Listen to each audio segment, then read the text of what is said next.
Hello, Stein Stevens Show, the show that covers everything from sports to politics to news to entertainment and everything in between. And now your hosts, Troy Geary, Will Stein, and Dave Stevens.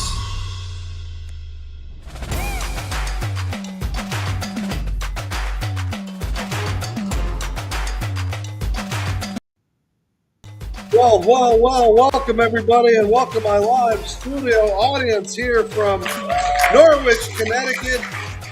I'm Dave Stevens, and I'm really excited. Yeah, we actually have a live studio audience today. These are my students, the veterans and families here at the Rally Point in Norwich, Connecticut, as part of the Easter Seals Initiative to help give back and teach and give people an opportunity to learn something. So I guess I've been in media for, 40 years or so, and I'm going to help try to teach them and give them some things and tips, and they can teach me and learn how to do TikTok and Instagram and put out great content. And speaking of great content, of course, I got to bring in my co-host all the way from Duluth, Minnesota. And again, we got a wonderful live studio audience tonight. Troy, how are you doing? And let's hear for Troy, everybody.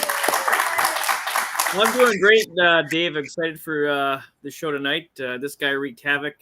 I love a lot of quarterbacks back in the day, and I'm excited to talk to him. Yeah, and our guest tonight is, of course, a former NFL player, so I might as well bring him in. Yeah, Bill Maas is joining us tonight. He played in the NFL for a long time, longer than he probably wants to talk about, but he was an NFL lineman, played for the Kansas City Chiefs, played for Green Bay Packers, was a two-time Pro Bowler, All-Pro, all these wonderful accolades. Bill joining us tonight. Bill, where are you tonight? We're at our home down in Lake Ozarks, Missouri. That's a good TV show. Is that anything like the TV show going on down there? Probably at one time, but not now. It's it's a resort atmosphere now.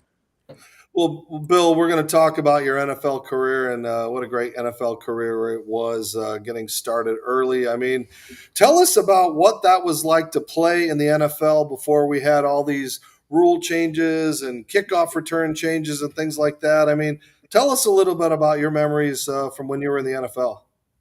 You know, it's getting harder every day with the memory part of it, Dave. But the game has changed dramatically in so many aspects through collective bargaining agreements when the players' contracts come up with the union and the owners, to the salaries, to the times allowed to practice, to the rules on the field to change the course of the game offensively. And by no means am I saying, hey, it was better back in my day. I love watching the NFL now, but it's changed dramatically on how they go about doing things, primarily offensively. What they do offensively right now started when they put the 20-hour rule into the NCAA. Right. So college coaches used to be able to get their players in there and practice the heck out of them all day long. You'd have an hour of individual period honing the skills of becoming a better position player, before practice ever began. And then they would have practice after the hour individual period. Well, when the 20-hour rule came in the NCAA, that went away. And so then all of a sudden, if you remember, on the sidelines, they were holding up signs like Mickey Mouse, Donald Duck, and all these different signs. And those were plays because they just had to install. That's all they could do was install plays during those 20 hours of practice, meetings, weightlifting, and training room activity. Well, that worked its way into the NFL on the last collective bargaining agreement. You can only have that many hours of practice during the week. So every NFL practice cannot be longer than 2 hours and has to be taped and turned into the NFL every single day. So you can imagine how that minimizes what you can teach and what you can practice. And the running backs are no longer, the fullbacks are no longer. Run blocking is no longer. The only way you get good at run blocking is to line up and run block, right? They can't do that anymore because they don't have padded practices. In the last agreement, there's only 14 days of padded practices allowed through the entire season, right? And it's 17 weeks. So you can't line up and practice and do things. So in essence, when I can shorten that up and just say, what happened with the NCAA has now transformed to what we're watching in the NFL. And that's the game I'm watching now. And it's completely different than when I played, but it's still fun as heck to watch. I'm sorry to take you back, but I want to talk about the University of Pittsburgh teams that you're on. I mean, you had a lot of Hall of Famers on that team: Dan Marino, Mark May, Chris Dolman, to name a few. What was it like practicing with those guys every day, and how much fun was that? It's funny. We go there, we're 18, 19 years old, and we're all there. And we just had a great chemistry of players. We had unbelievable athletes, and we didn't even know it. Like I said, we're kids. We're 18, 19, and this is a great place. Love this place. Love Jackie Sherrill. He's got us together. And, there's a slew of Hall of Famers there. Russ Grimm, Jimbo Covert, Chris Dolman, Hugh Green, Ricky Jackson. My gosh, the guys, all 22, all 11 starters on both sides of the ball went pro. And we went there and we're 18, 19 years old. And it was an amazing time. We never got a national championship, and that hurts us, and it hurts our coach to this day. But it's unbelievable. Really, it is. It's unbelievable. We all stay in touch, like on a group text message with all the guys to this day. It's not the pro players that we're talking to, and it's that group of guys. We're all on a group text message, and when it starts going, and it's pretty funny. And Coach Sherrill is a part of that. Well, I got to ask you, your college successes obviously were amazing, but you had some good times in the NFL, especially early on. I mean, let's take a look at some of the things that you did on the field, sacking a guy like Jim Kelly. And I mean, talk a little bit about the early years when you were really making a mark in the NFL. Yeah. So I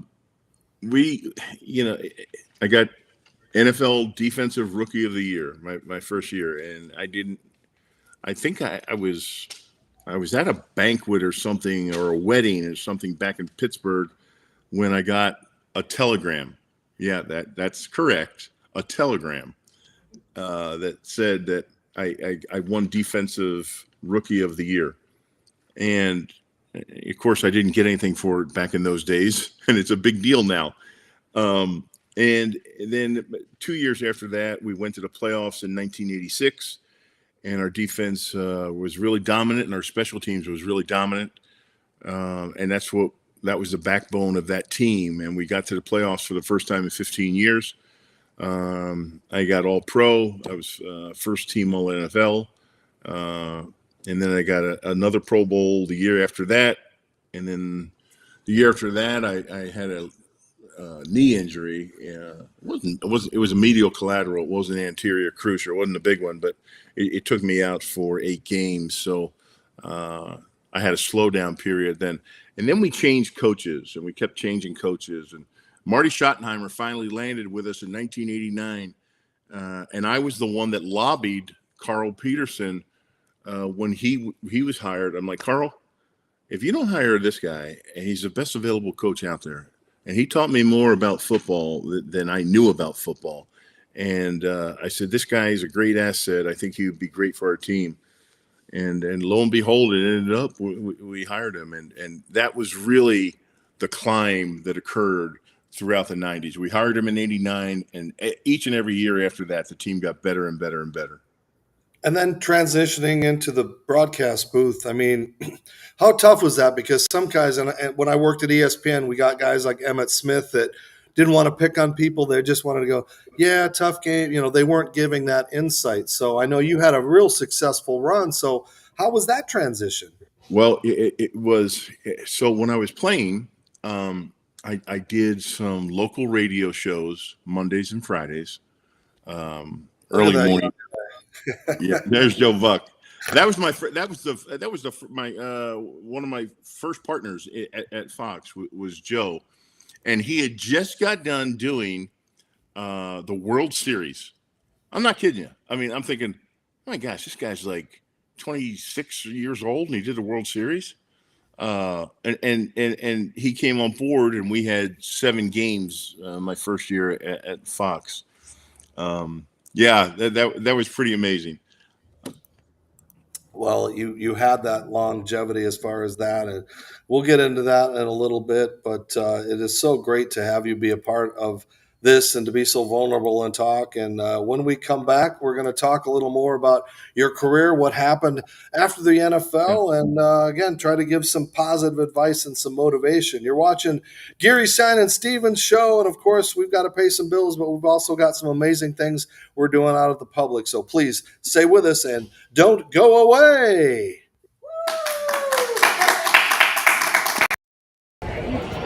Hi again, everybody. Dave Stevens sitting here at the home of the Hudson Valley Renegades, part of our D3 Day family over the years. And, you know, we put on some amazing camps in Florida, Connecticut, and, of course, in New York. And we're continuing to do that, but we need your help and your support. For more information, visit d3day.com or pullingeachatheralong.com. You can support us, donate us, check out our merchandise, and help us out. So continue to be a fan of our D3 Day camps, and we'll see you on the road.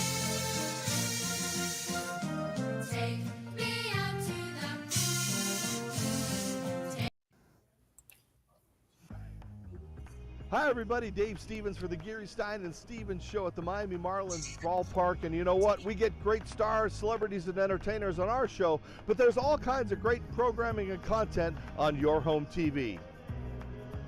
Your Home TV is a free on-demand streaming service reaching global audiences. They feature family-friendly programs with a vast selection of topics and interests. Their platform ideally matches content producers, leading viewers, smart device precision, and immersive HD experiences, plus ease of transaction solutions for everyone. Plus, they've got great shows and content like A Moment of Zen, Financial Freedom, the Retirement Halftime Show, and Make It Happen. And they have all kinds of travel shows, food shows, great programming, and great content. So for more information, go to yourhometv.com. Check out the Geary, Stein Stevens Show and all of the other great shows. yourhometv.com. Tell them Dave sent you.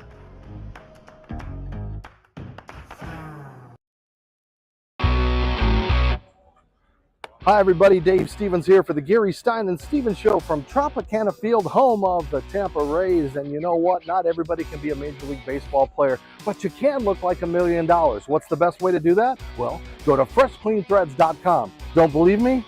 That's right. You can look professional, feel good, and not spend a lot of money by wearing Fresh Clean Threads. They have amazing shirts. They've got Henleys and polos, long sleeves, and even bomber jackets. And if you like them, you can save some money by typing in the show code GSS Show from the Geary, Stein Stevens Show to save 20% off. So if you can't be a major leaguer and you want to dress like one, well, go to freshcleanthreads.com. That's freshcleanthreads.com. Tell them Dave sent you. Use that code GSS Show.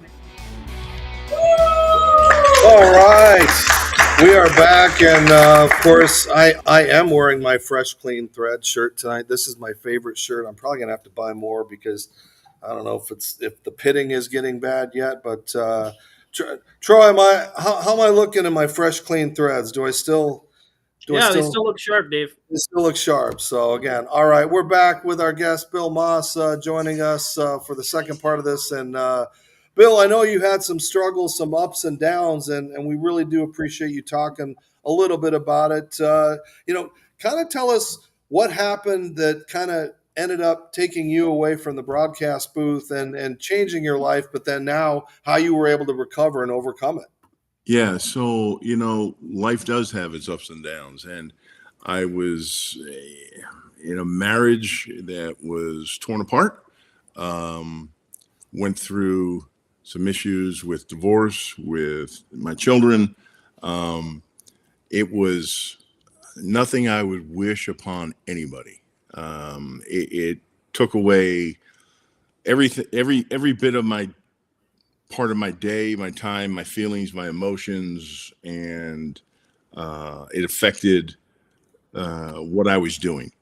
There was alcohol and drugs involved, and I was just beside myself. And the great part of it is there's well, the NFL frowned upon that, by the way, and the great part of it is that where I'm at now with my children is, I never thought I would see this time that they would be telling me they understand. Dad, we know. They understand what I went through. They understand the manipulation. They understand, and the courts never understood any of that. And it was a real tough time to go through. And for anybody that's been through that process and felt that they were wronged by the courts or mediation or all the things that go along with that, that's a tough thing to rip apart. And when you're there, if I'm 10 minutes early, I feel like I'm late to any meeting. And anytime I had to go pick up my kids or meet them or deliver them or whatever it was, I was there. And the vice versa transaction was nobody else was there. I mean, sometimes I waited 2 hours or 3 hours or didn't know what to do. And there was just, it was so tough. And I just wanted to do the right things for my kids. And there were so many times I thought, why am I even trying? Why don't I just give up? Why would I even, I'm up against a court system that favorable towards whatever a mother says. I'm paying, I'm struggling. I don't get to, and I know it's all wrong. And I know what's right. I believe I know what's right. My parents raised me. I know what it takes. And so to go through that was very strenuous. But again, by the grace of God and blessings, I'm just saying and telling you, don't give up. Don't give up on anything. It took me years. And now where I'm at with my children and their love for me, because now I'm a grandfather. I'm with their kids all the time, and I'm with them, and they understand, and they go through the same issues with the other half that I battled and they battle continuously now. So, yeah, that's it. Bill, how do you deal with, and we've all gone through our struggles, but you had to go through them publicly, the embarrassment of that, the fraternity of your football brothers and things like that. Like, how do you go from the lowest of lows to get to the point of where you are today? Because there's not a lot of success stories like yours. You did it. You beat that. You've come back. So how did you get from point A to point B, to be who you are today? I never changed. I was always me. Public perception didn't change who I am. It hurt. It was devastating, and it's a blow. And everybody's going to have their opinion, but it never changed who I am.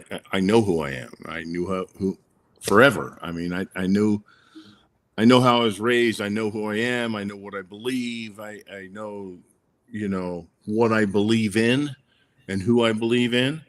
And that's never wavered. So social media, public opinion, media, all those things can be so devastating. And look, I mean, I think we've all seen that everybody can get attacked from any angles, especially in today's day and age. You just have to understand and know who you are. And if you know who you are and you abide by that and you live by that every single day with you, your wife, your kids, your dogs, and your close friends, right? I mean, that's what you do every single day. It's every day it's repetitive. You get up and you do the same thing, the same beliefs, the same work ethic, That doesn't go away. So that's never changed. The attacks you can deal with, and they weren't fun. They weren't enjoyable by any means. I mean, they were devastating.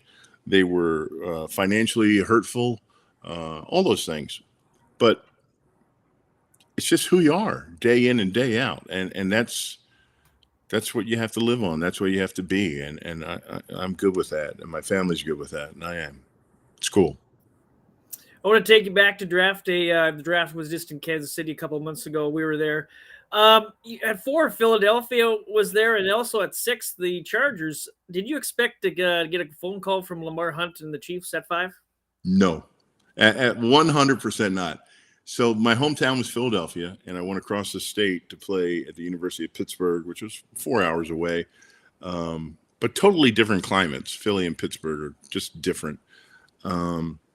And so I was enthralled. I mean, just enthralled into being a Pittsburgher.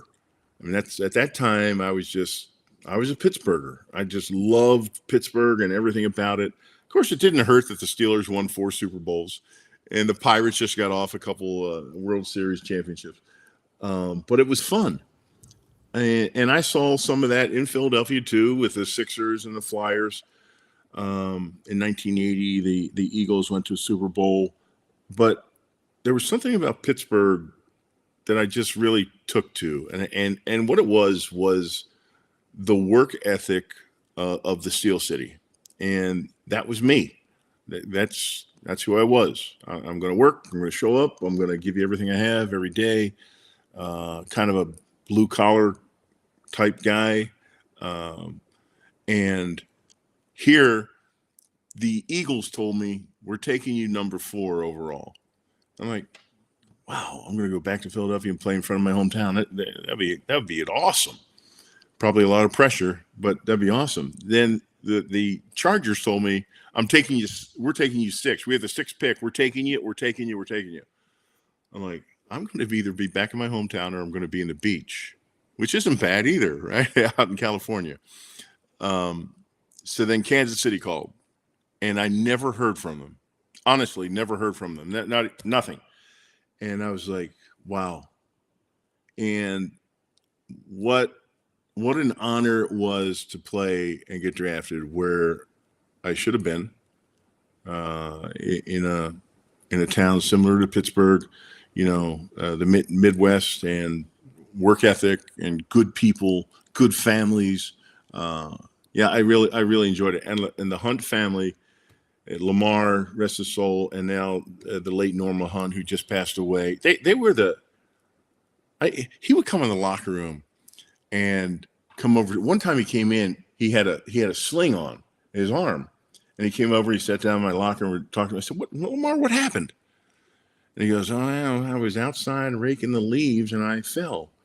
And I said, Lamar, what the hell are you doing raking your leaves? Right?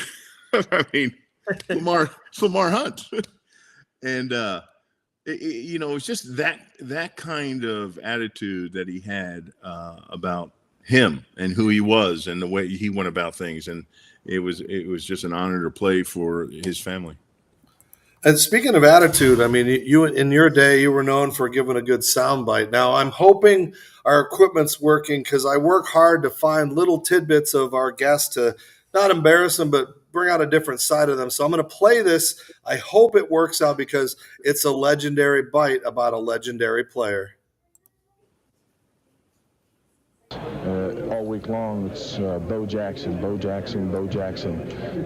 It's more or less, come watch Bo Jackson run all over the Chiefs. And if you make a nice sign, we'll give you a bunch of money. It was pretty depressing, really. And it was an incentive for the team, I think, to say that we stand for a little bit more than have people come out there and laugh at us. So I take it you weren't a big Bo Jackson fan at the time. So here I got to tell you, I hope that soundbite went across with your group here. No and yes. So I got to know Bo.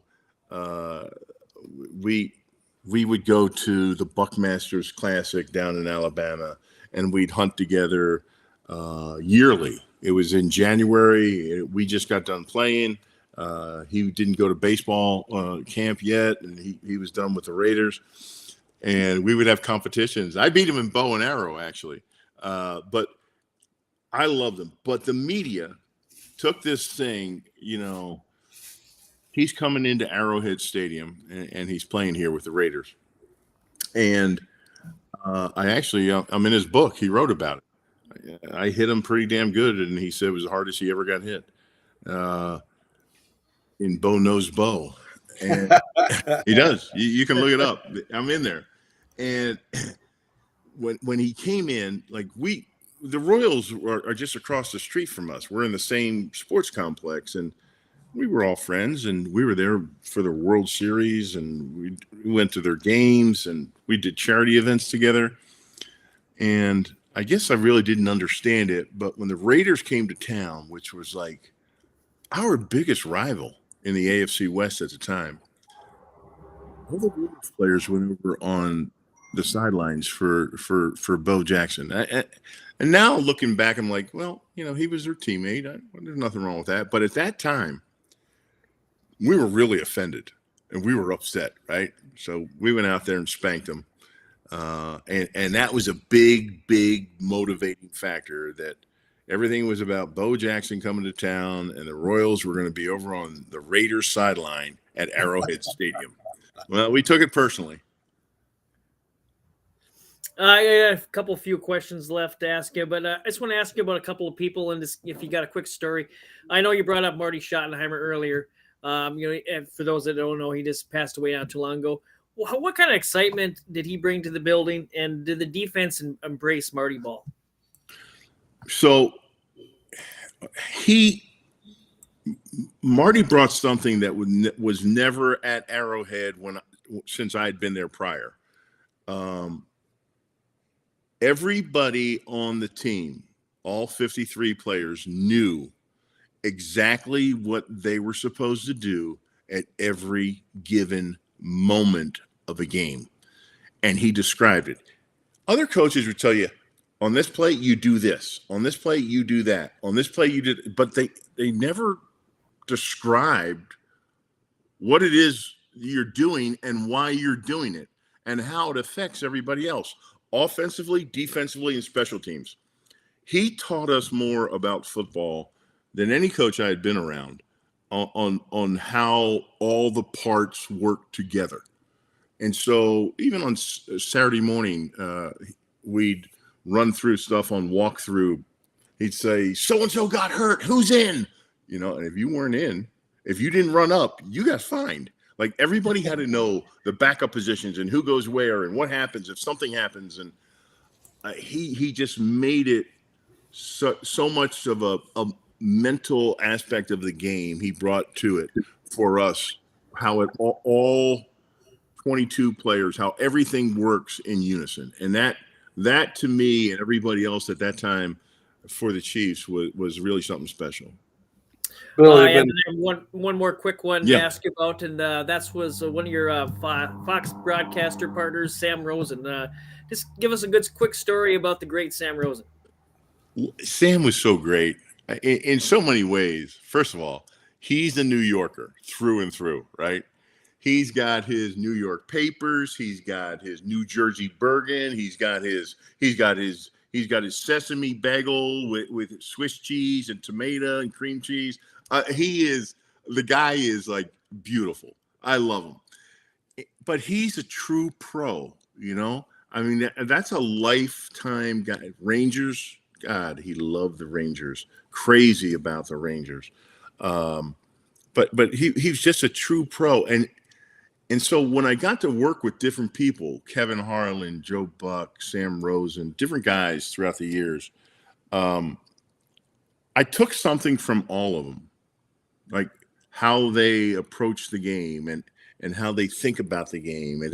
And I use them for information because how they do different sports and different things and how they view it and what to bring to it and how to get in and out in a time frame with a valid point without forcing a point. If you don't have anything to say, you don't really have to say it. Like, quiet is okay. You know, you don't have to say something just because they stopped. If there's nothing really to say, let it go. Talk general, talk timing, talk what's left in the game, talk, just different stuff. You don't have to force an opinion as a color analyst to bring something to it that's not really there. Speaking of being quiet, we have not heard from the third part of our party in a while. So we have a taped question from a Will Stein sighting. So sit back and listen, Bill, to this question from our good old buddy Will Stein.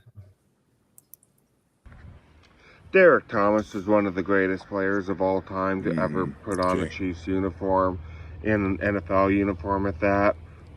What was it like to compete in practice with Derek Thomas, and what was he like as a teammate and as a fellow competitor? So I'm sorry, I couldn't hear the question. So if you could just he was asking you about Derek Thomas and what he was like as a teammate and as a competitor. So I got the opportunity to play with some great people, and if you ever get successful, you better look at the people around you that helped you get successful. And I had it from the get-go. When I got there, I had Art Still, I had Mike Bell on either side of me, Pro Bowl players. Then when they left, we drafted Neil Smith from Nebraska, and then shortly after that, we got Derek Thomas from Alabama. And so my success continued, and theirs was even greater. I love Derek. Everybody loved Derek. He was an amazing kind of guy. Like, I was somebody that always had to work, and I'm going to give you everything I got. Bring my hard hat and lunch pail and show up on Sundays and work. Derek Thomas had that ability. Like, he'd be late to practice. He would be late to meetings. Marty would find him all the time. But on Sunday, man, look out. I mean, it was just, he might have been, one of those guys that looked up to a guy like Lawrence Taylor, same kind of deal. They just had the ability, the athletic ability and the speed. They'll beat you. They know they're going to beat you. I didn't know. There was very few times I knew I was going to beat somebody and work them. Very few. I knew I was going to be in for a long day, and I'd battle and hopes to come out on top. But Derek had the ability, and he knew he had the ability to turn it on at the flip of a switch, and he did. But he was so much fun and so energetic and so personable, and he worked so hard in the community to leave a legacy. And they still have his Third and Long Foundation in Kansas City with Derek Thomas and Neil Smith, and Neil does a good job of continuing that for him. But it's fantastic. I love him. I love 58. Everybody loves 58. I mean, they had a funeral for him at Arrowhead Stadium, and I think the whole city showed up. Well, he was a special player. And again, Bill, thank you for joining us tonight, showing your vulnerability as far as, the insight. Most people try to run away, but I think you gave some insight, and hopefully people can take a part of that and realize there can be success stories. No matter how low you go, there is that light at the end of the tunnel. So thank you, brother, for being a part of our show today. Troy, and then my audience here. How about a hand for you guys for our veterans from the Rally Point? Hopefully they take some words of wisdom. Hey, Dave, Troy, that's a great deal you're doing there. I mean, that you have these for the veterans to come in and be a part of the show and do this. I mean, yeah, that's great that they have the opportunity to hear from, I guess, all the people you have on with them. That's awesome. Great job, guys. Thank you. Thanks for being a part of it. Troy, any final thoughts? Yeah, Bill, I just want to appreciate it and thank you again for taking time out of your busy day and schedule to join us. And best of luck health-wise, and hopefully we'll see you soon in Kansas City. Yeah, guys. You're a friend of the show, so we'll hit you up down the road when the Chiefs start slumping. We'll hit you up to get some insight. That's not going to happen for another 10 years. But All right, for All Troy right, guys, and thanks. Dave and my audience here, thank you guys. This is Dave Stevens here for the Geary, Stein, and Stevens Show. Thank you. Wherever you watch, listen, or anything, I'm Dave Stevens. Continue to support our show. Thank you so much for being a part of what we do. That's a wrap.